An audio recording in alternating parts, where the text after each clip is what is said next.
नमस्कार, मैं हूं अनीता सिंह। आप देख रहे हैं खबर हिंदुस्तान। वक्त हो गया है आज के मुख्य समाचारों का। यूक्रेन से भारतीयों की वापसी के मुद्दे पर पीएम मोदी ने बुलाई उच्च स्तरीय बैठक। रूस यूक्रेन युद्ध से दुनिया भर में हालात खराब हैं। यूक्रेन संकट के बीच रूस और अमेरिका ने किया परमाणु बलों को अलर्ट। यूक्रेन संकट के बीच रूस और अमेरिका ने परमाणु बलों को अलर्ट कर दिया है।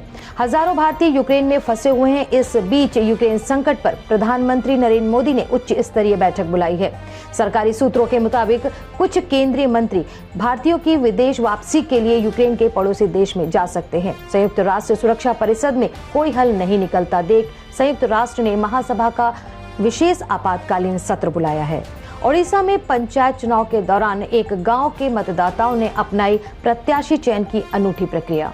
ओडिशा में त्रिस्तरीय पंचायत चुनाव हो रहे हैं। इस क्रम में यहां के सुंदरगढ़ जिले के मालूपाड़ा गांव में ग्रामीणों ने पंचायत चुनाव प्रतिनिधियों से मौखिक और लिखित परीक्षा लेकर उसमें उत्तीर्ण हुए उम्मीदवारों को ही पंचायत चुनाव में दावेदारी प्रस्तुत करने का अभिनव प्रयोग किया है। इससे लोकतंत्र का एक नया चेहरा देखने को मिला है। कानूनी और संवैधानिक प्राविधानों से इतर इस कदम को ग्रामीण अपने विकास के प्रति जागरूकता, अपने वोट की अहमियत और उम्मीदवारों का राजनीतिक दायित्व सुनिश्चित करने के क्रम में महत्वपूर्ण मानते हैं। सभी कमर्शियल फ्लाइट्स के आने जाने पर अगले आदेश तक रोक। देश में कोरोना वायरस के मामलों में कमी देखने को मिल रही है, लेकिन सरकार ने सावधानी बरतते हुए कमर्शियल पैसेंजर्स सर्विस को आगे भी रोकने का फैसला किया है।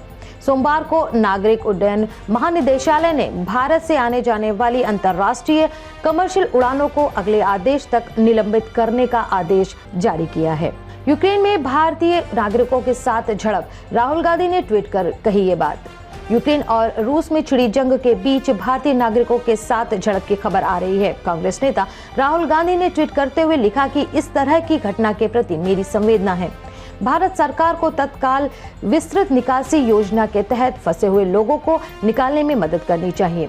बता दें कि यूक्रेन में फंसे भारतीय छात्राएं और छात्र किसी भी तरह से वहां से बाहर निकलना चाहते हैं, लेकिन उन्हें कई परेशानियां झेलनी पड़ रही हैं। कई स्टूडेंट बॉर्डर पर अटके पड़े हैं। सरकार उन तक पहुंचने की कोशिश कर रही है, लेकिन बमबारी रूसी गोलों की वजह से उन तक नहीं पहुंच पा रही। गुरुग्राम में ट्रिपल मर्डर से सनसनी, सीएनजी पंप पर 3 कर्मचारियों की हत्या। गुरुग्राम में दिल्ली जयपुर हाईवे पर स्थित सीएनजी पंप पर काम करने वाले 3 युवकों की धारदार हथियार से हत्या कर दी गई। यह घटना बीती रात 2:40 की बताई जा रही है। मरने वाले तीनों युवक सीएनजी पंप पर काम करते थे। मरने वाले सभी बदायूं के रहने वाले बताए जा रहे हैं। इनमें से एक पंप का मैनेजर व 2 सहयोगी हैं। पुलिस आयुक्त कला रामचंद्रन मौके पर पहुंची और घटना का मुआयना किया। दिल्ली में आज से कई पाबंदियों से मुक्ति, रात्रिकालीन कर्फ्यू खत्म। दिल्ली एक बार फिर कोविड प्रोटोकॉल की पाबंदियों से कुछ शर्तों के साथ मुक्त हो जाएगी। सोमवार से न तो रात्रिकालीन कर्फ्यू लगेगा और न ही सख्त पाबंदियां रहेंगी। निजी वाहनों में सवार एक परिवार के सदस्यों को मास्क लगाने की मंजूरी भी नहीं होगी। दुकान, शॉपिंग मॉल, रेस्टोरेंट समेत अन्य गतिविधियां बिना किसी पाबंदी के खुलेंगे और बंद हो सकेंगे।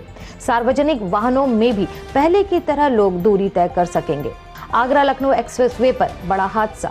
आगरा लखनऊ एक्सप्रेसवे पर दिल्ली से लखनऊ जाते समय जैसे ही बस सौरिक थाना क्षेत्र के 150 किलोमीटर सलेमपुर गांव के सामने पहुंची, तभी ड्राइवर को नींद आने से आगे चल रहे डंपर में बस ने टक्कर मार दी।